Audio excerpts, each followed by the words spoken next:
जो ये प्रोजेक्ट प्रस्तुत किया जा रहा है उसके लिए सबसे पहले एक बार तालियां बजा दो। सबसे पहला है सर, आप थोड़ा हमारे नजदीक आ जाएंगे ताकि थोड़ी हेल्प हो जाएगी। सबसे पहला सौर मंडल के बारे में, नेपच्यून हिंदी में कहे तो वरुण, ठीक है। और नीला ग्रह किसे कहा जाता है? पृथ्वी को कहा जाता है। पीला ग्रह सूर्य पीला होता है, पर ग्रह कौन सा? आपको बता दूं, पीले कपड़े कौन से वार को पहनते हैं? कौन से भगवान की याद में? शनि। और लाल ग्रह किसे कहा जाता है? मंगल ग्रह को कहा जाता है। सुबह और शाम का तारा किसे कहा जाता है? मतलब जो सिर्फ सुबह दिखता है और शाम को दिखाई देता है, ऐसा कौन सा ग्रह है जिसे संध्या और भोर का तारा कहा जाता है? 9th क्लास 8 में पढ़ा था ना, लास्ट पार्ट। Very good. शुक्र ग्रह सबसे चमकीला और सबसे गर्म ग्रह कौन सा होता है? यस, 10वीं क्लास। चमकीला ग्रह कौन सा है? सबसे चमकीला और सबसे जो गर्म ग्रह होता है वो शुक्र ही होता है। तो ध्यान से देखिए, इसके अंदर एक ग्रह। बहुत ही बढ़िया जानकारी सर ने बताया। टोटल 8 ग्रह होते हैं। सबसे बड़ा जो ग्रह होता है बृहस्पति और सबसे छोटा होता है बुध। चमकीला ग्रह होता है वो शुक्र। जो रेड कलर का ग्रह होता है लाल, और हमारी पृथ्वी को नीला ग्रह कहते हैं, ब्लू। ठीक है। तो ये चीजें बहुत ही, सूर्य एक तारा है, गैस, उसके अंदर गैस है, हीलियम वगैरह। सौर मंडल का मुख्य जो हमारा है मेन है सूर्य। ये छोटा ग्रह देखो, बुध ग्रह बिल्कुल पास में। उसके बाद में शुक्र के बारे में पढ़ा है 9th क्लास। अंतर्द्रव्य जालिका यार कितने प्रकार की होती है? 9th class 2। कौन सी? हाँ, सीखली और खुरदरी। यार और ऐसा आपने पढ़ा था। तो जो खुरदरी होती है उसके अंदर क्या पाया जाता है? राइबोसोम पाया जाता है, जिसकी वजह से वह खुरदरी होती है। जो क्या करता है? ये अंतर्द्रव्य जालिका। जैसे देखो, हम जानने के लिए किसका उपयोग करते हैं? वाहनों का उपयोग करते हैं। वैसे ही कोशिका के अंदर जो चीजें बनती है उसको एक स्थान से दूसरे स्थान पर ले जाने का कार्य, यानी जो ट्रैफिक का जो कार्य करती है वो अंतर्द्रव्य जालिका करती है, ER करती है। इसके अंदर जो पदार्थ है उसको एक स्थान से दूसरे स्थान पर ले जाया जाता है, जिसके अंदर खुरदरी अंतर्द्रव्य जालिका प्रोटीन का संश्लेषण करती है और सीखनी अंतर्द्रव्य जालिका वसा का करती है। इसके अलावा हमारे शरीर के अंदर जो भी विष बनते हैं उनका जो निरामिषीकरण का कार्य है वो भी कौन सी करती है? सीखनी अंतर्द्रव्य जालिका करती है। इसके अलावा इसके अंदर देखिए,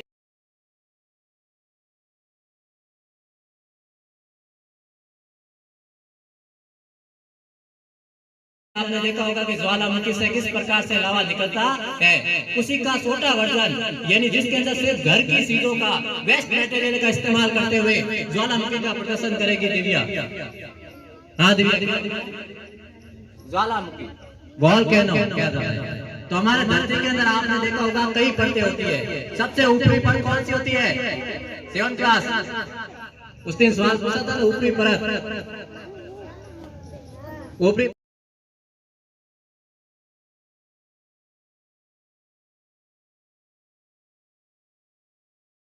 कौन सा भाग है? दाया वाला भाग है, जिसके अंदर अशुद्ध रुक्त है वो रहता है। और बाया वाला जो भाग है, जो पीला कलर यानी रेड कलर का जो किया हुआ है, उसके अंदर शुद्ध रक्त है, उसका प्रवाह होता है। तो सबसे पहले क्या होता है? जो अशुद्ध रुधिर होता है, जो नीले नलिका जो दिखाई दे रही है वो है सिराय। वो क्या है? सिराय। जो अशुद्ध रुधिर का अर्थ होता है कार्बन डाइऑक्साइड युक्त है, जिसके अंदर ऑक्सीजन की क्या है? कमी। ये जो अशुद्ध रुधिर है वो हृदय के अंदर आता है, और हृदय से कहाँ पे जाता है? फेफड़ों के अंदर जाता है, और फेफड़ों से वापस हृदय के अंदर आता है। और ये हृदय जो आप रेड कलर की देख रही है, ये ऑक्सीजन युक्त रुधिर है, वो शरीर के विभिन्न अंगों तक इसकी सप्लाई होता है। तो ये जो शरीर के अंदर हृदय से रक्त है उसको सभी अंगों तक पहुंचाने का जो कार्य करता है, वो हमारे शरीर के अंदर एक श्वसन वर्णक पाया जाता है। आपको पता है श्वसन वर्णक कौन सा है हमारे अंदर? सर बताइए क्या चीज है? पूरा बता देंगे। अच्छा, वेरी गुड, शाबाश। ऐसे बच्चे चाहिए मुझे जो खुद बनाए और उसके बारे में खुद पूरा रिसर्च करके आए, क्योंकि आप खुद चीजें करोगे तो जिंदगी में नहीं भूलोगे, ध्यान रखना। बताइए। Good morning everybody, my name is Firdaus Bano. मैंने बनाया प्रकाश संश्लेषण का मॉडल।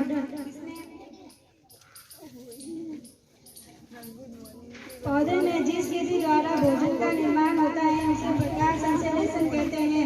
इस विधि में पौधों की पत्तियों में उपस्थित क्लोरोफिल सूर्य के प्रकाश से ऊर्जा उत्पन्न करके जल और कार्बन डाइऑक्साइड की सहायता से ग्लूकोज के रूप में अपना भोजन तैयार करता है। जो क्रिया होती है, पौधे हमें क्या देते हैं? ऑक्सीजन देते हैं और क्या फल देते हैं। बिल्कुल सही है। तो कहने का मतलब पूरा ये डिटेल में बताया गया है कि पौधा कैसे चीजों को जड़ के द्वारा प्रकाश संश्लेषण क्रिया करके पौधा को, और इसकी डिटेल में हमारे सर बताएंगे थोड़ा सा। प्रकाश संश्लेषण छठी क्लास से पढ़ते हो विज्ञान के अंदर कि पेड़ पौधे अपना भोजन कैसे बनाते हैं। पेड़ पौधे अपना भोजन है वो कौन सी विधि के द्वारा बनाते हैं? प्रकाश संश्लेषण। प्रकाश संश्लेषण में देखिए ये क्या है? सूर्य। सूर्य से क्या प्राप्त करते हैं पौधे? प्रकाश। और वायुमंडल से कौन सी गैस प्राप्त करते हैं? Carbon dioxide. ये देखिए कार्बन डाइऑक्साइड, ठीक है। और जमीन से देखिए, जमीन से पेड़ पौधे क्या प्राप्त करते हैं? ये क्या है? जल। और ये कौन सा है? मिनरल्स। मिनरल्स का क्या होता है? खनिज लवण। तो जमीन से क्या प्राप्त करते हैं? जल और खनिज लवण। वायुमंडल से क्या प्राप्त करते हैं? Carbon dioxide. और सूर्य से प्राप्त क्या करते हैं? ऊर्जा। आप देखिए पेड़ पौधे अपना भोजन कैसे बनाते हैं। पेड़ पौधों में कौन सा वर्णक पाया जाता है? क्लोरोफिल, हरित द्रव्य पाया जाता है। ये जो सूर्य की जो ऊर्जा होती है उसको किसमें बदलता है? रासायनिक ऊर्जा में। किसमें बदलता है? रासायनिक ऊर्जा में। और ये जो कार्बन डाइऑक्साइड होता है उसको कार्बोहाइड्रेट ऊर्जा होती है। हम कहते हैं शर्करा, ग्लूकोज, ये सब कार्बोहाइड्रेट होते हैं। तो ये कार्बन डाइऑक्साइड को कार्बोहाइड्रेट ऊर्जा बनाती है और क्या करती है? ऑक्सीजन का क्या करती है? उत्सर्जन करती है, जो हमारे लिए जीवन का आधार है। तो पेड़ पौधे से हम डायरेक्ट या इनडायरेक्टली प्रकृति में जितने भी जीव हैं वो ऊर्जा के लिए किस पर निर्भर होते हैं? पेड़ पौधे पर निर्भर होते हैं। पेड़ पौधों के अलावा भी कुछ जीव होते हैं जो अपना खाना खुद बनाते हैं, जिसके अंदर क्लोरोफिल पाया जाता है। तो एक बताइए ऐसे जंतु का नाम जिसके अंदर क्लोरोफिल पाया जाता है, जो अपना भोजन खुद बनाता है। पेड़ पौधे के अतिरिक्त जंतु का नाम बताओ। 7th class, 10th class. एक जंतु का नाम होता है जो अपना भोजन स्वयं बनाता है, जिसके अंदर है पाया जाता है हरित लवक, जिसके नाम है हरित है। क्या ये अपना खाना खुद नहीं बनाता है, वो तो अपघटक होता है, मरे हुए जीवों को खाता है। नील हरित, वेरी गुड।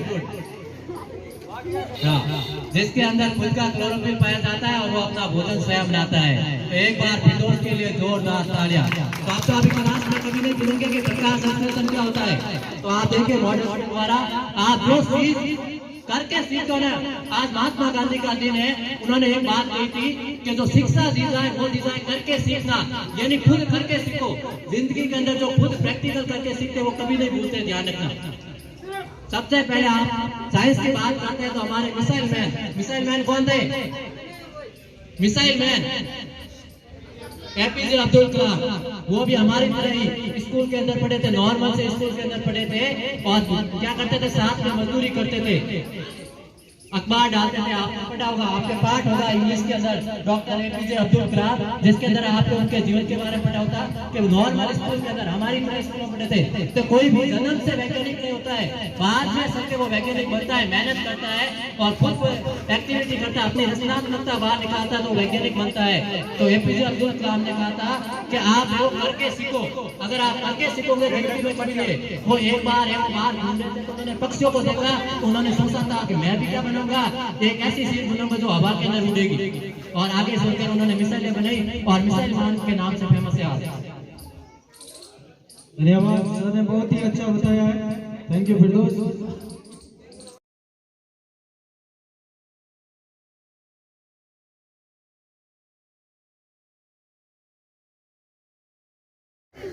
क्या बनाया आपने? Tip system. आपने क्या बनाया? अच्छा, सेव अर्थ, पृथ्वी को बचाओ। आपने क्या बनाया है? Day night working. Day night. अच्छा, डे और नाइट में क्या क्या होता है पूरा? ये नाइट है इधर वाला डे फोर। आपने क्या बनाया? हैं? सिंचाई के बारे में। ठीक है। हाथ बांध के बैठिए। आपका क्या है ये? हार्ट का। हार्ट कैसे फंक्शन करता है? इसमें धमनी क्या है, सिराई क्या है? आपने मानव श्वसन के बारे में कि कैसे हमारा मानव श्वसन काम करता है। हाँ, यस, ये वाला भी। हाँ, ठीक है। और आपका भी ये प्रेशर मोटिवेशन। ठीक है।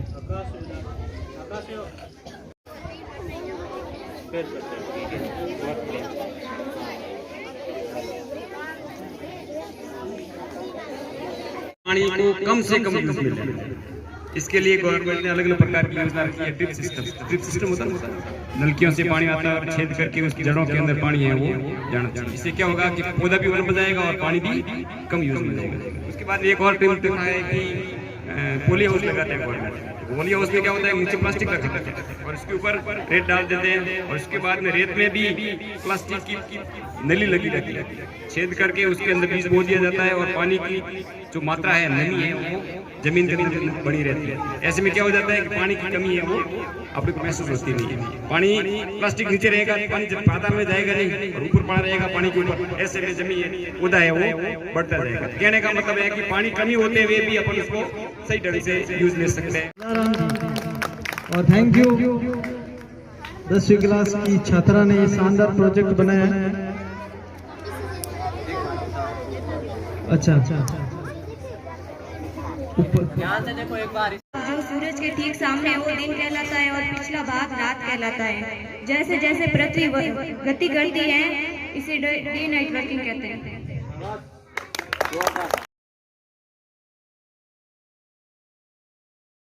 बहुत ही सराहनीय कार्य किया है आपने।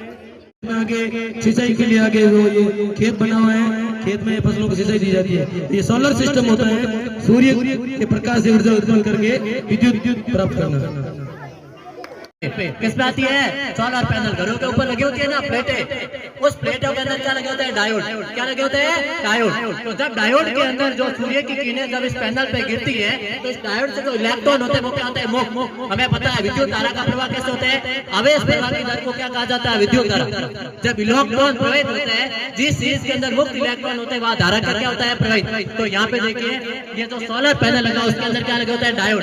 जब इसमें प्रकाश आता है तो ये एब्जॉर्ब करता है और इसके जो इलेक्ट्रॉन होते हैं वो क्या हो जाते हैं? मुक्त। जब इलेक्ट्रॉन मुक्त होते हैं तो विद्युत धारा क्या होती है? प्रोड्यूस होती है और इस विद्युत धारा के द्वारा क्या होता है? इसके अंदर मोटर है वो चालू होती है और इस मोटर के द्वारा जो पानी होता है वो यहाँ पे आता है। इसके अंदर जो बनाया कुंडी बताया उसके अंदर आता है। तो इस प्रोजेक्ट के अंदर देखिए एक सूर्य है, एक सोलर पैनल है, एक पानी की टंकी है और एक घर बना हुआ है। तो इस सोलर पैनल से दो चीजें की है, एक घर के अंदर लाइट प्रोड्यूस की है, यानी उसके अंदर घर के अंदर उजाला हुआ है, विद्युत का काम क्या है, और दूसरा उससे मोटर स्टार्ट करके पानी की सिंचाई का कार्य भी किया है। तो इसमें दिखाया गया है कि सौर ऊर्जा के द्वारा यानी पर्यावरण के प्रदूषण को कैसे बचाया जाता है। आज हमें पता है कोयला और पेट्रोल क्या है? कम है। तो उसकी आवश्यकता को पूरी करने के लिए हमें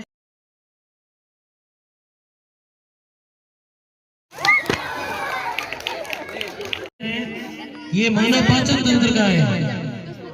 मानव पाचन तंत्र के बारे में विस्तार से महेंद्र आपको बताएगा। जब हम भोजन करते हैं तो वह हमें सबसे पहले दांतों से चबाना पड़ता है तथा वह जीभ में जाता है। उसके पश्चात रसिका के बाद वह अमाशय में जाता है। अमाशय में वह जठरस बनाता है, फिर वह यकृत से पीतरस बनाता है, जिसे पीत का भंडारण भी कहते हैं। वह फिर अग्नाशय में जाता है, अग्नाशय से अग्नाशय रस बनाता है। उसके बाद शुद्रांत्र में भोजन का पाचन होता है। उसके बाद बृहदांत्र में जाने के पश्चात जल का अवशोषण करके धीरे धीरे गुदा द्वार में चला जाता है। बृहदांत्र और शुद्रांत्र के बारे में जानते हैं आप? बड़ी आंत और छोटी आंत होती है।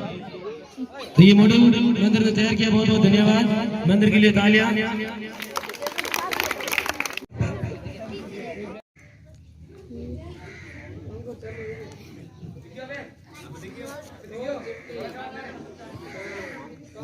हाँ, इसके बारे में बताइए। ये पवन चक्की है और इससे ऊर्जा उत्पन्न होती है छोटे मोटे घरों में, और सड़क परिवहन पर लाइटें वगैरह जलाई जा सकती है, और घरों में भी लाइटें जलाई जा सकती हैं, और ये पवन ऊर्जा है। आज के समय बताओ बहुत अच्छा समझ एलईडी लगती है ये पूरा ये एलईडी लगती है, अंदर लगी हुई है, वो दिख नहीं रही है। ये देखो ध्यान से, यहाँ पे लाइट लगी हुई है। अगर इसको अंधेरे के अंदर प्रोजेक्ट किया जाए बहुत अच्छा दिखता है रात में। और इसमें भी लाइट लगी हुई है। वेरी गुड, बहुत बढ़िया, ताली बजाओ भाई। ये सौर परिवार है। सौर परिवार के अंतर्गत ये ग्रह है, सौर परिवार के सदस्य हैं। तो ग्रह गति करते हैं और सूर्य के चारों ओर चक्कर लगाते हैं। तो किस तरह से ये सूर्य अपने स्थान पर स्थिर है, अपन देखते हैं सूर्य इधर से उधर आता है, सूर्य अपनी जगह पर है, सूर्य कहीं नहीं घूमता है। तो ग्रह है जो ग्रह गति करते हैं। वेट ज्यादा है, बैटरी ज्यादा सस्ती है। एक बात है जो ये सौरमंडल है, जो ये ग्रह है, 8 होते हैं ग्रह। ये सूर्य के चारों ओर चक्कर लगाते हैं। आभार बताया था ना, संस्था ने बनाया था 9th क्लास के अंदर सैम, तो इसको आगे बताया गया है।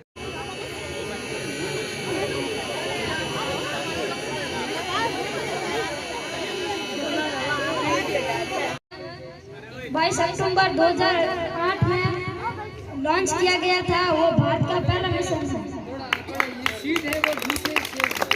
अगर आपको प्रार्थना में मॉडल के अंदर भी बताया था। आज इससे आगे का प्रोसेस देखिए, जब वो ऊपर पहुंचा तो उसके अंदर क्या चीज थी जो वहां पे उतारी गई। तो आपके सामने ये दिखाई दे रहा है लैंडर। ये क्या है? लैंडर है। हाँ, इसके अंदर रोवर है, जो प्रज्ञान रोवर आपको पता है, जिसने वहां से फोटो ली है, वहां के बारे में अध्ययन करेगा। वो कौन करेगा?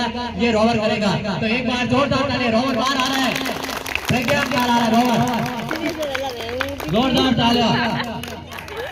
हाँ, हमारे जो चंद्रयान पे जो लैंड किया था उसके बाद में जो रोवर बाहर निकला था वो प्रज्ञान, जिन्होंने वहां का अध्ययन करेगा 14 दिन तक रहा था, उसके बारे में बताया गया। तो ये देखिए इसरो की सबसे बड़ी उपलब्धि, जिसने चंद्रमा पे भारत का झंडा गाड़ा था, वो ये हमारा प्रज्ञान है। जहाँ पे इसमें लगा हुआ था सिंबल इंडिया का, जिसने तिरंगा का निशान बनाया था चंद्रमा पे, तो ये प्रज्ञान है, जिसने वहां पे अध्ययन किया था, 14 दिन तक रहा था। तो यहाँ पे देखो ये 14 दिन तक कैसे रहा, उससे ऊर्जा कैसे प्राप्त हुई। तो यहाँ पे देखिए सोलर पैनल लगा हुआ था। चंद्रमा पे भी तो सूर्य का तो प्रकाश आता ही है। इस सूर्य के प्रकाश से यहाँ पे देखिए ऊर्जा ग्रहण की और 14 दिन तक इसने कार्य किया, क्योंकि चंद्रमा पे 14 दिन के बाद में क्या हो जाती है? रात हो जाती है, और रात के अंदर सूर्य नहीं होता, ऊर्जा कार्य नहीं करेगा। तो 14 दिन तक इसने कार्य किया था। तो एक बार जोरदार तालियां 9th क्लास के लड़कों के लिए जिन्होंने ये बनाया है। सबसे पहले देखिए ये चंद्रयान 3 इसमें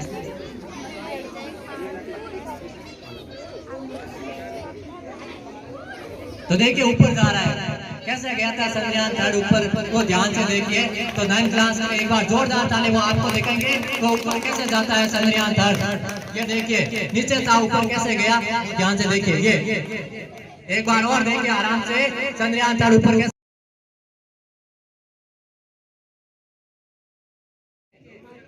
ये देखिए ऊपर गया। तो चंद्रयान 4 जिस सबके बारे में जानते हो, आपको 14 जुलाई को ऊपर भेजा गया था। उसके बाद में ये पहुंचा था ऊपर, 23 अगस्त के दिन पहुंचा था, और वहां पे चंद्रमा के बारे में अध्ययन किया था। और ये इसरो की सबसे बड़ी चीज, जो साउथ पोल पे पहुंचने वाला भारत पहला देश था। अभी तक चंद्रमा के दक्षिणी भाग तक कोई नहीं पहुंचा है। इंडिया एकमात्र देश है जो साउथ पोल पे पहुंचा था। ये इसरो के लिए बड़ी कामयाबी थी, जिसने भारत का जो झंडा है चंद्रमा पे गाड़ा था। तो एक बार जोरदार तालियां चंद्रमा के लिए और उसका लैंडर के बारे में, कि लैंडर ने कैसे वो उतरा था और कैसे रोवर उससे बाहर आया था और कैसे उसने कार्य किया था। तो ये कार्य समझाने के लिए 9th क्लास के छात्रों के लिए एक बार जोरदार तालियां।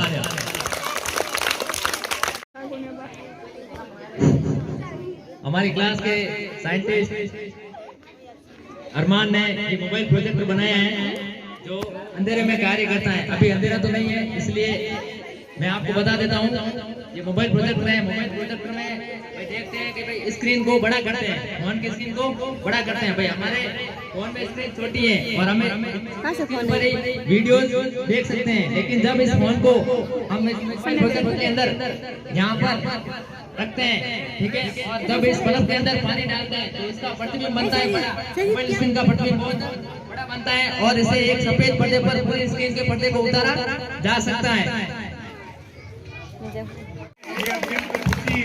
बहुत अच्छा आपने परफॉर्म किया, बहुत अच्छी मेहनत की है, तो उसके लिए बहुत बहुत धन्यवाद सभी शिक्षकों के लिए और छात्रों के लिए। इसके अलावा आप हाथ बंद करके भोजन मंत्र बोलेंगे, भोजन मंत्र बोलना ही बंद कर दिया। अरे आपको ये देखते हुए चलना है, देखो इसको आराम से देखो।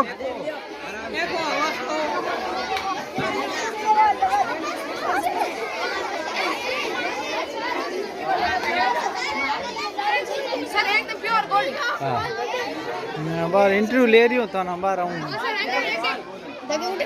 कम से कम देखना तो हलो यूँ पूछो।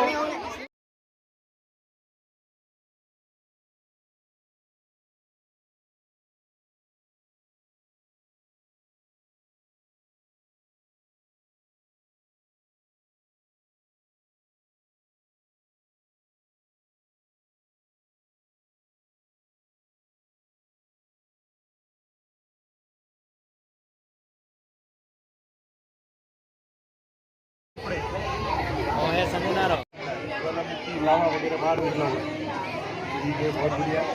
ये और मंडल